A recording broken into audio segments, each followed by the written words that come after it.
Iran kembali mengguncang dunia. Ratusan rudal balistik menghujani kota-kota utama Israel. Tapi bukan jumlah rudalnya yang membuat dunia terkejut. Yang lebih mengejutkan adalah waktunya, mendadak, tanpa peringatan, tanpa kompromi. Dan pagi itu, berita tak kalah mengguncang datang dari jantung kekuasaan Israel. Perdana Menteri Benjamin Netanyahu dikabarkan jatuh sakit. Ia diterbangkan secara diam-diam ke Yunani untuk menjalani perawatan darurat. Di saat negeri berguncang, pemimpinnya justru menghilang. Langit Tel Aviv berubah kelabu. Asap tebal menggulung dari pusat kota yang dulu dianggap simbol kekuatan tak tertembus. Mereka percaya pada teknologi dan tembok besi. Tapi pagi ini membuktikan, keyakinan itu hanya ilusi. Tanah bergetar, gedung-gedung tinggi roboh, parlemen terbakar sebagian. Distrik Rothschild yang mewah kini tak lebih dari puing dan jeritan. Benjamin Netanyahu terlihat berdiri di depan reruntuhan.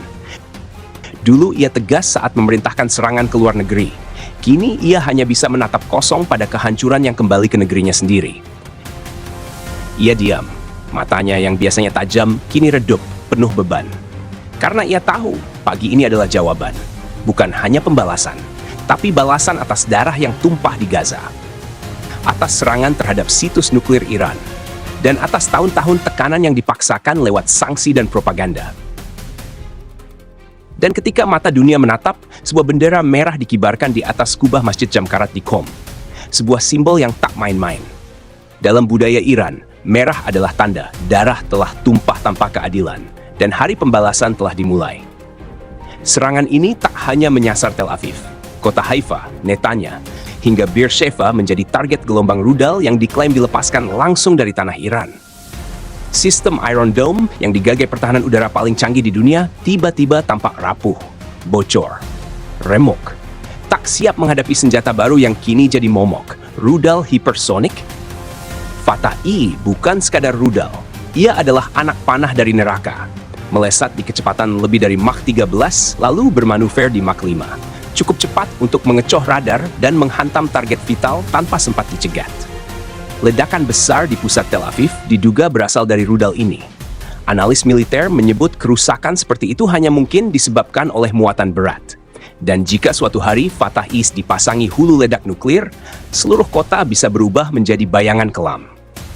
Yang lebih menakutkan, menurut laporan rahasia dari Badan Energi Atom Internasional, sejak Februari tahun ini, Iran dikabarkan telah menyimpan lebih dari 400 kg uranium dengan kemurnian 60%. Secara teknis, cukup untuk memproduksi 10 hulu ledak nuklir, dan diperkirakan hanya butuh waktu 1 bulan untuk merampungkannya. Kekhawatiran global melonjak tajam, karena bendera merah itu bukan hanya simbol, ia adalah sinyal bahwa Teheran siap melakukan lebih. Apalagi setelah Donald Trump kembali menjabat sebagai Presiden Amerika Serikat dan kembali mengusung strategi tekanan maksimal terhadap Iran. Tapi bukannya melemah, Iran justru mempercepat produksi uranium hingga 50% hanya dalam 3 bulan terakhir. Di tengah guncangan ini, Netanyahu akhirnya buka suara. Ia membantah kabar bahwa ia melarikan diri ke Yunani di saat genting. Dalam konferensi pers terbatas di Yerusalem yang disiarkan Channel 13, Netanyahu berkata, "Keberangkatan saya ke Athena sama sekali bukan karena saya lari dari tanggung jawab.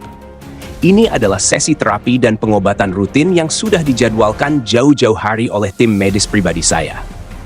Ia mengklaim tetap memantau situasi dari luar negeri, berkoordinasi langsung dengan jajaran kabinet, IDF, dan Mossad.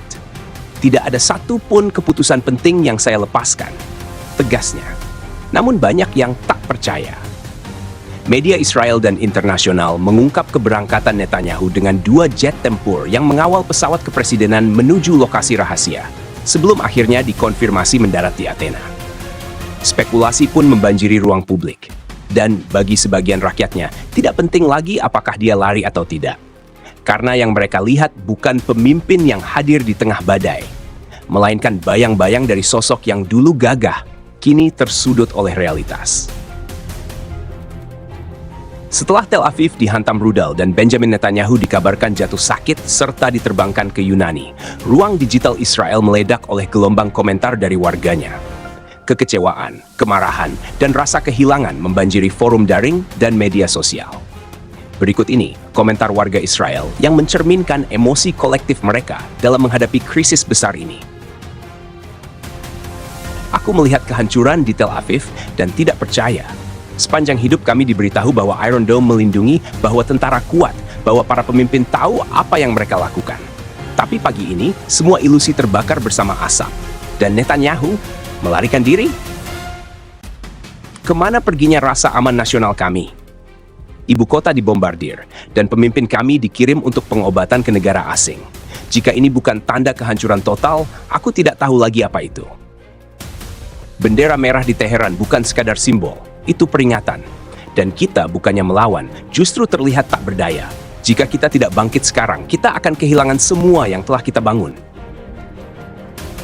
Aku belum pernah sebegitu takut menjadi orang Israel. Setiap siren seperti pisau di hati. Di mana perlindungan kita? Di mana harga diri kita? Jika Netanyahu tidak mampu berdiri di sini, berikan kursinya kepada orang yang bisa. Kita selalu terlambat merespons. Iran sudah siap dan dunia diam. Dan rakyat kecil membayar dengan ketakutan, dengan nyawa. Berapa banyak lagi yang harus kita bayar atas kesombongan para politisi? Kehancuran ini bukan hanya fisik, tapi juga mental. Anak-anakku bertanya kenapa ini terjadi, dan aku tak punya jawaban. Yang aku tahu, seseorang di pemerintahan harus bertanggung jawab. Dulu kami bangga menjadi orang Israel. Sekarang kami malu. Netanyahu bisa bicara soal tanggung jawab, tapi di mana dia saat kami membutuhkannya? Ini bukan kepemimpinan, ini pelarian. Apakah kita benar-benar berpikir besi akan melindungi kita selamanya? Iran menemukan cara untuk menembus segalanya, dan kita hanya diam menonton. Ini adalah kegagalan strategis berskala nasional. Tak ada yang lebih menyakitkan daripada melihat kotamu hancur lewat televisi. Aku tinggal di utara, tapi hatiku bersama Tel Aviv. Seseorang harus menghentikan ini. Seseorang harus benar-benar ambil tanggung jawab. Mereka menjanjikan keamanan, menjanjikan kekuatan. Tapi pagi ini membuktikan bahwa mereka tak mampu menjanjikan apapun. Yang tersisa untuk kita hanyalah doa, dan itu sudah tak cukup.